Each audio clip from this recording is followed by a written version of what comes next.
एक सौतेली माँ की रियल कहानी। एक व्यक्ति था, उसकी पत्नी का देहांत डिलीवरी के दौरान ही हो गया था, परंतु किसी तरह बच्चा हो गया था। छोटा बच्चा माँ के बिना कैसे संभाला जाएगा, ये एक बहुत बड़ी चिंता का विषय हो गया था। कई मित्रों व सगे संबंधियों के कहने पर उसने पुनः विवाह किया।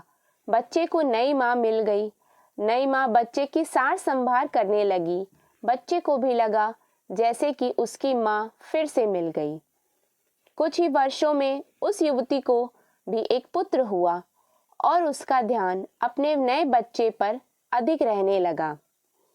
धीरे धीरे उसकी दृष्टि में दोष आने लगा और वो पक्षपात से ग्रसित हो गई।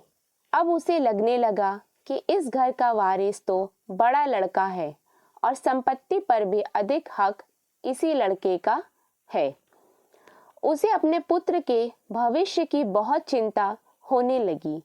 उसने अपने पति को समझा बुझा के राजी किया और बड़े लड़के की पढ़ाई लिखाई सब छुड़वा दी और घर के नौकर को भी हटा दिया तथा सब काम उसी लड़के से कराने लगी। बच्चे के ऊपर की विपदा आ पड़ी। अभी वो दूसरी कक्षा में ही था और दुनियादारी कुछ नहीं जानता था। उसे यही लगता था माँ ने सही किया होगा। घर का सारा काम करते करते उसका पूरा दिन बीत जाता था। धीरे धीरे माँ ने उसे समझा दिया कि उसका असली कार्य अपने छोटे भाई की सेवा ही करना है। उसका छोटा भाई ही असली मालिक है। बच्चे ने माँ की आज्ञा मान ली और सदा ही अपने भाई की सेवा संभाल में तत्पर रहने लगा।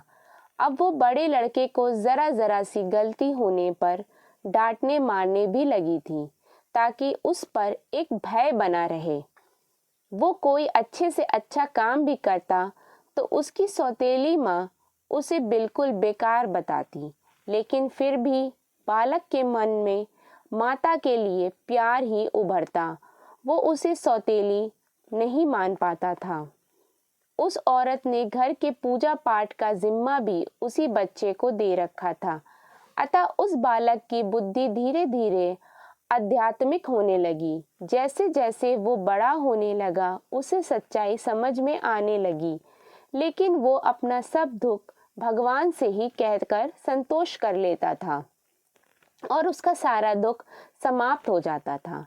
पिता से वो बहुत प्रीति करता था और जानता था कि पिता उसकी स्थिति से बहुत दुखित रहते हैं, लेकिन वो उनसे हमेशा माँ की बढ़ाई ही करता था। पिता का होना ही उसके लिए बहुत था, परंतु उसके पिता भी एक बीमारी में चल बसे और वो बिल्कुल अकेला हो गया। बस भगवान ही उसके रह गए। समय बीतने लगा और दोनों बड़े हो गए बच्चे। अब घर का सारा अधिकार सौतेली माँ के हाथ में था।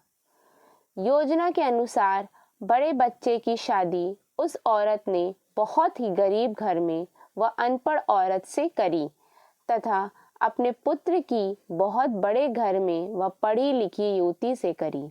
उसने बड़े लड़के को नौकरों वाले घर में से एक घर दे दिया और उसकी पत्नी को भी बता दिया कि उसका असली कार्य मालकिन यानी छोटी बहू की सेवा करना ही है।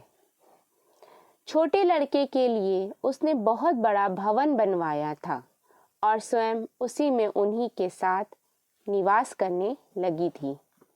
बड़ा लड़का खुशी से अपना जीवन व्यतीत करने लगा और पत्नी के साथ माँ व छोटे भाई के परिवार की सेवा करने लगा था। छोटे लड़के की स्त्री को उसकी माँ बहुत ही अखरती थी। उसे लगता था कि मालकिन उसे होना चाहिए। अब सास बीमार भी रहती थी और साथ में रहने के कारण रात बिरात सेवा उस छोटी बहू को ही करनी पड़ती थी, जो उसे बिल्कुल नापसंद था। एक दिन पता चला कि सास को छूत की बीमारी हो गई है। ये जानकर तो छोटी बहू और दूर दूर रहने लगी। उसकी आंखों में सांस खटकने लगी। उसने अपने पति से कह दिया कि इस घर में या तो वो रहेगी या फिर उसकी माँ रहेगी।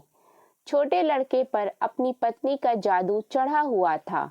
उसने अपनी माँ ही को घर से बाहर निकाल दिया और उसे वही नौकरों के घर में रहने को कह दिया। अब माँ की वृद्ध हो गई थी और अचानक हुए इस घटनाक्रम से एकदम बदहवास हो गई। उसे अपने